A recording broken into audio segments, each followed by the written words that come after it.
Right, today we're going to have a look at calculations from balanced equations, and although we're going to do this at a higher level, we're going to start off with a little bit of revision. We're going to be looking at what a balanced equation is and why it's important, and then we're going to look back at the NAT5 method for carrying out calculations from balanced equation. That's going to let us then continue on to calculations at a higher level, but you'll be happy to know that it's really very simple. But it's really important to understand the NAT5 method before we move any further. So here we go.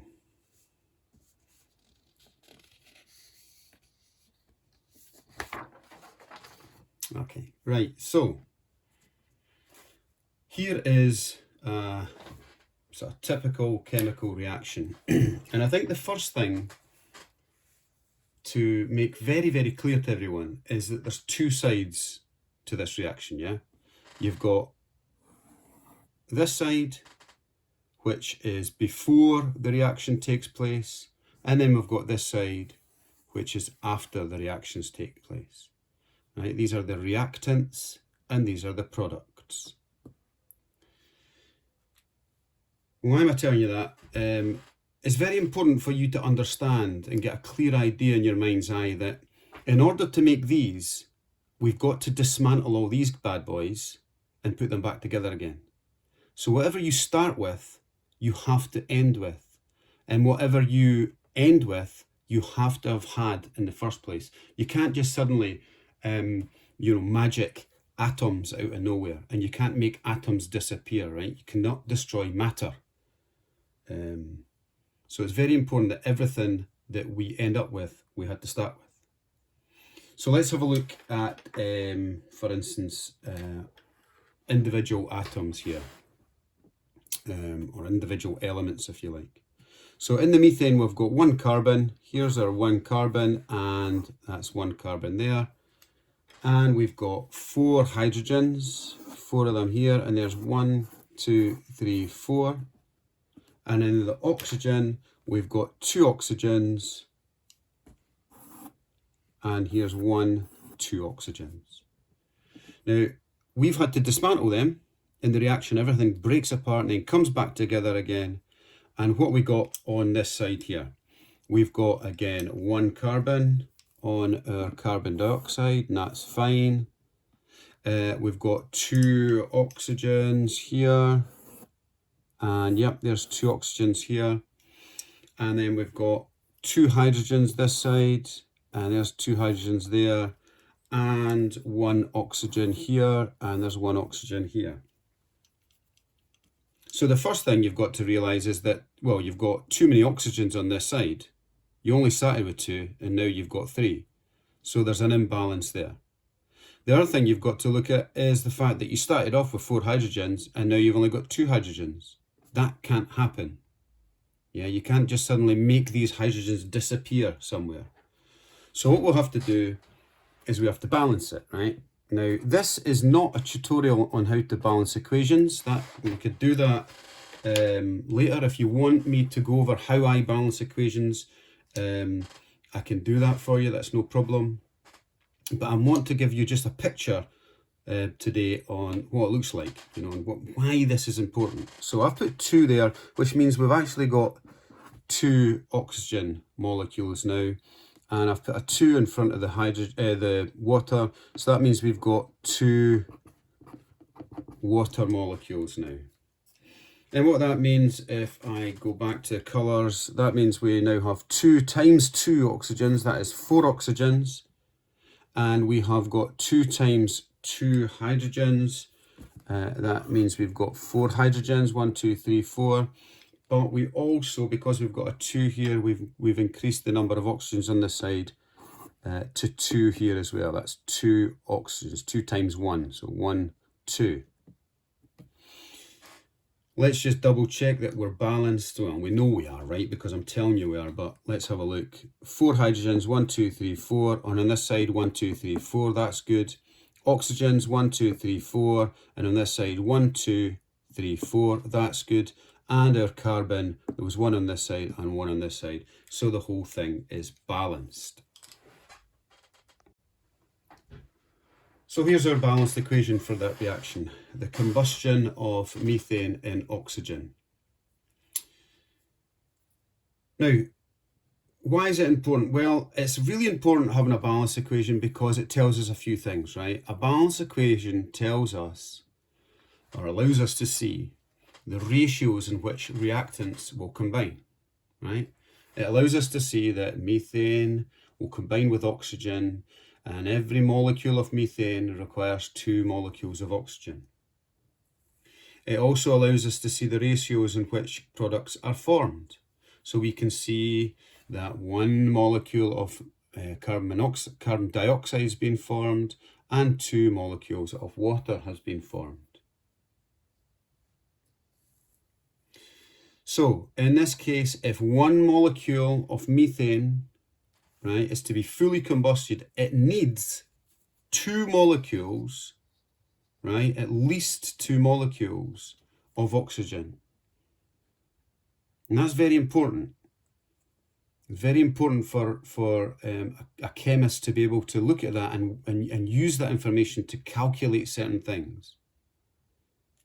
It also tells us that it will produce 1 molecule of carbon dioxide and 2 molecules of water, right? And from this, we can create what we call a molar ratio. And this is the molar ratio here. 1 molecule of methane requires 2 molecules of oxygen, and that will therefore produce 1 molecule of carbon dioxide and 2 molecules of water. If we look at methane to oxygen, it's a 1:2 ratio.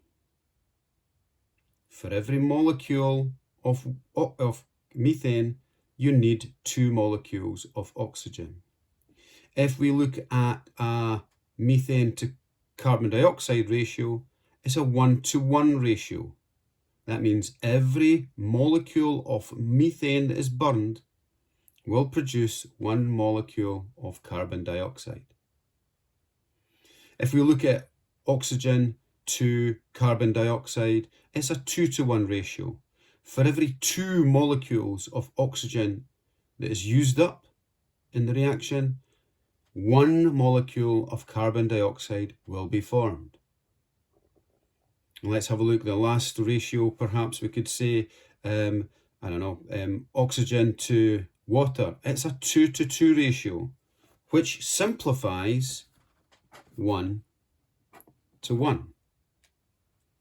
So every 2 molecules of oxygen produces 2 molecules of water. In other words, every molecule of oxygen will produce a molecule of water. Let's think here. If we've got 10 molecules of methane, how many molecules of carbon dioxide is going to be produced? It's a 1:1 ratio, so 10 will produce 10 molecules. If we've got 10 molecules of methane, how many molecules of water will be formed? Well, it's a 1:2 ratio. So 10 molecules of water will produce, 10 molecules of methane will produce 20 molecules of water.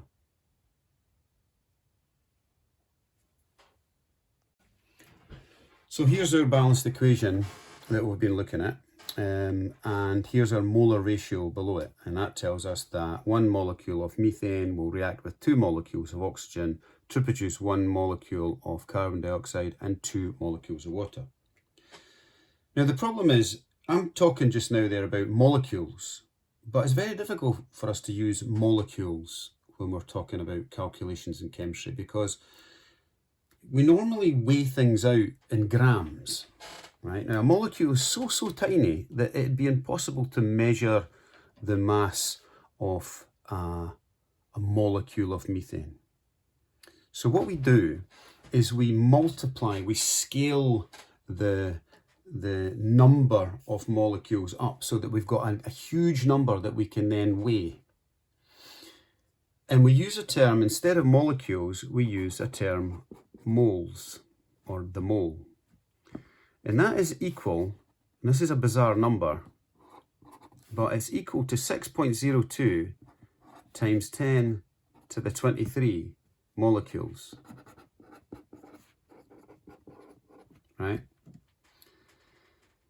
So if we were to get 6.02 times 10 to the 23 molecules and weigh them, let's say of methane, well, that is just the gram formula mass. That is what you can look up in the data book.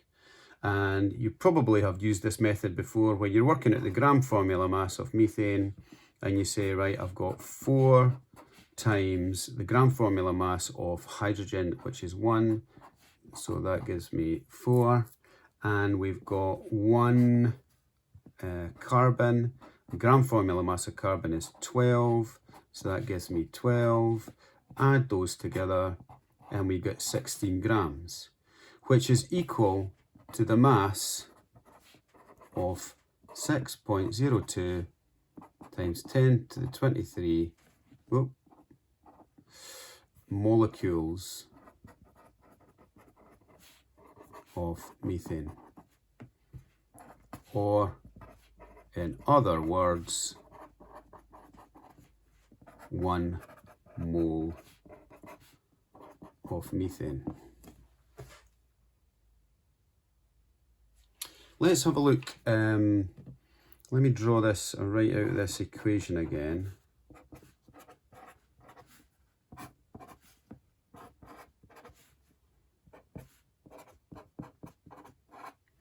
Now we're going to be talking about moles. I'm not going to talk about molecules anymore. I'm going to be talking about moles. 1 mole of this is going to produce 1 mole of this. 1 mole of this, the methane, requires 2 moles of oxygen. We're going to be using the term mole from now on. Can you see that if I was given a mass of methane and I converted it into moles, I could then say, let's say it gave me a mass of methane and asked me how many moles of water was formed. All I need to do is change the mass into moles, use the molar ratio to say, well, this number of moles is going to produce this number of moles. And that would allow me to carry out many different types of calculation. Perhaps then the question asks, okay, if a certain, let's say X mass of methane is burned, what mass of water is going to be formed? All I need to do is change mass into moles, use the molar ratio to go moles to moles, and then answer. Let's try that. Okay, here's our balanced equation again, and here's our molar ratio. And let's have a look and see if we've got a question here. Right, here's the type of question you might get. It says 32 grams of methane is completely combusted in excess oxygen. What do I mean by excess? I mean plenty of oxygen, more than you require. How many moles of carbon dioxide are formed? Now, those of you who I taught last year might be, might remember, might be given a chill down your spine when I mentioned the phrase, be Mr. Question Data. Because this is what I use to try and remind you of the system, of the process to go through when you're sitting in the exam. Because sometimes when you're sitting in an exam, your mind goes blank, and you think, oh my goodness, how do you do this again? Well, if you just remember B, Mr. Question Data, you simply write down the balanced equation, that's the B. Then you write down the Mr, which is the molar ratio. Yeah, B, Mr. And then I encourage my pupils to write down the question data. That means the information we're getting from the question. So let's write that down just now, right? So we have here, it says 32 grams of methane, right? Okay, let's just write that down. 32 grams of methane is completely combusted in excess oxygen. Well, if you want, I could write that down. It's excess.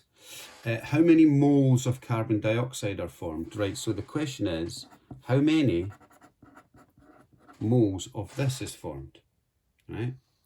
So now we've got B Mr. Question data written down. It's just a matter of carrying out some of the calculations. So all we need to do is we need to go from moles to moles and then answer the question, right? Now, one other thing that I'm always quite keen for pupils to do is really to score out the things we don't, the information we don't need, or just to make it a little bit simpler. So we know this is in excess, we don't have to worry about it.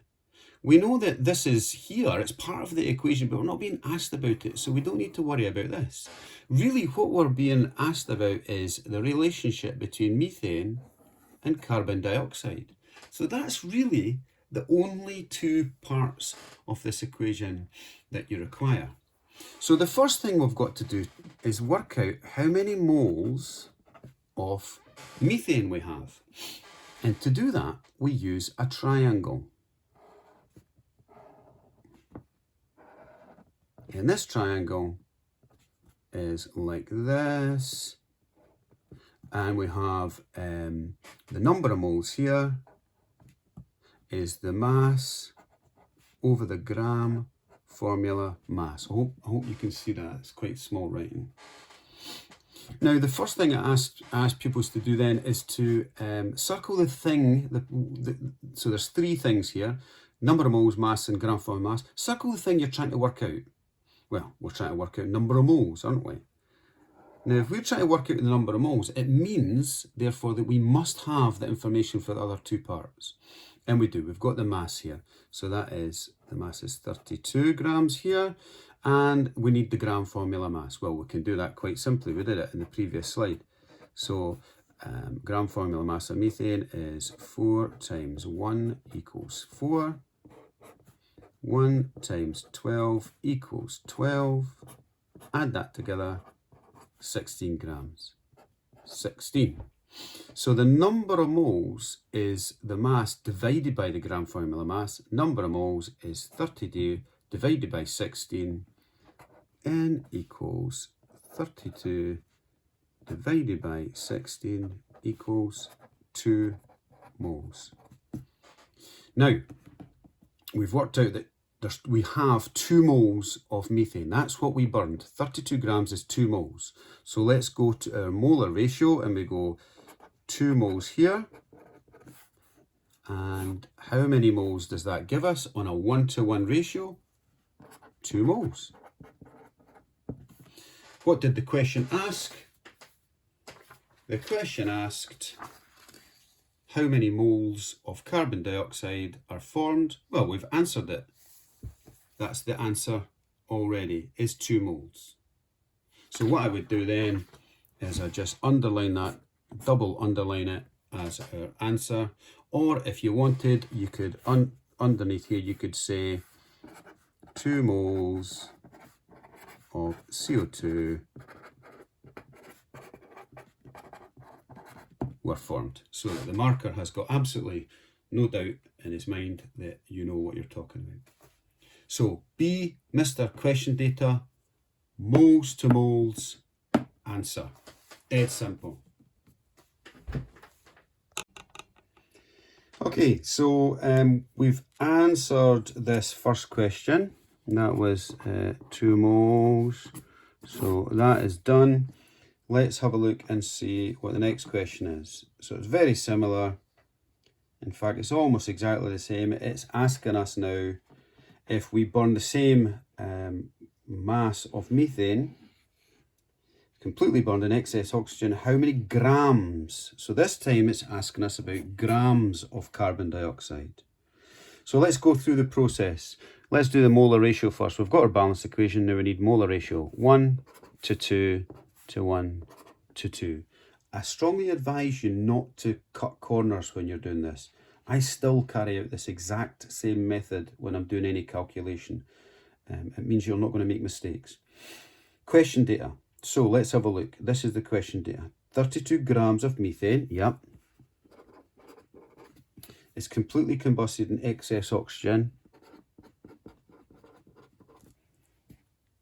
How many grams of carbon dioxide are formed? So this time it's asking us about grams. Okay. So that's us. We've got our B Mr. Question data. Let me just put a wee line down here and here. Now we need to go moles to moles. So the only thing we can work out moles from is this, 32 grams. So I'll go through the process. We've already done this, but let's just do it again. Number of moles is the mass over the gram formula mass. And we worked out before that the gram formula mass was 16 grams. The mass that we've been given here is 32 grams. So N equals 32 divided by 16 was 2 moles. So let's go moles to moles. 2 moles gives us how many moles on a 1-to-1 ratio? 2 moles. What I should have done was just make sure we do that. The last thing I want you to do at this stage, when you've gone to all this bother and you've got the 2 moles, is then to look at the wrong species, the wrong product, and go, oh, it's a 1-to-2 ratio, and then start working out for water. It's important that you always make it very clear to yourself what it is you're trying to calculate. And I try to keep things in columns. So 2 moles is going to give her 2 moles. And now we need the answer, because remember this time it's asking about grams. So this 2 moles, we need to find out how many grams this is. Well, very simple. We go back to our triangle and it's like this. And remember I said to you to circle the thing you're looking for. Well, we're looking for how many grams we have, which is a mass. That tells us that we must have the number of moles and the gram formula mass. We do have the number of moles, we just calculated it. That is 2. And the gram formula mass, we're talking about CO2. So let's, we'll do this at the side. CO2, 2 times, look up the gram formula mass for oxygen is 16. And 1 times, look up the gram formula mass for carbon, which is 12. So that is 32 and 12 is 44 grams. So that's 44. So the mass is equal to 2 times 44, which is 88 grams. And then if you wanted to, you could just write that out and say 88 grams of CO2 were formed. So the marker knows exactly and very definitely that you know what you're doing. Dead simple, and you just use the same method every time. It could not be easier. Okay, finally, we answered this one. It was 88 grams of CO2. So we can forget that one now. Our last question, again, very similar. I'm using the exact same mass of methane just to make things simple for you. And then you get a chance to practice this later. 32 grams of methane. So before we do that, let's get the molar ratio done. So B, Mr. Question data, follow that process. You'll always be given the balanced equation. Write down the molar ratio, 1 to 2 to 1 to 2, and then write down the question data you have in the correct column. 32 grams of methane. Okay, 32 grams of methane is completely combusted in excess oxygen. This is excess. How many grams of water are formed? Right, so this time it is grams, mass. It's the mass of the water that's been asked about here. So let's just go through the process. We need to go moles to moles. So how many moles of methane have we got? That's the question. And we simply use our triangle again and I'm going to go really quickly through it this time because it's the third time we've done it. Number of moles, the mass was 32. The gram formula mass of methane we worked out at 16, which gives us N equals 32 divided by 16 equals 2 moles. So we've got 2 moles of water, methane. Oh, let's do this again in case we start to work out for the wrong species. 2 moles of methane is going to form on a 1:2 ratio. So whatever we've got here, we've got to double it here, 1:2. So that's going to produce 4 moles of H2O. But the question isn't about moles here. The question is grams. So we need the answer. Yeah, and the answer was, or the question was, how many grams? So we're looking at mass. Well, dead simple. We go back to our triangle, which is our friend, and GFM. What is it we're looking for? Well, it's grams. It's the number of grams, so it's a mass, which tells us we must know the number of moles. We must have the gram formula mass. Well, we do. 4 is the number of moles, and the gram formula mass of water we can work out. We just go H2O. Now, here is a common mistake that some pupils make, a lot of pupils make, is they include this number 2. For some reason, they put a 2 here and multiply everything by 2. Don't do that. The 2 is just the reaction, the molar ratio, right? We just use that for the molar ratio. And as soon as we've done that, we forget it, yeah?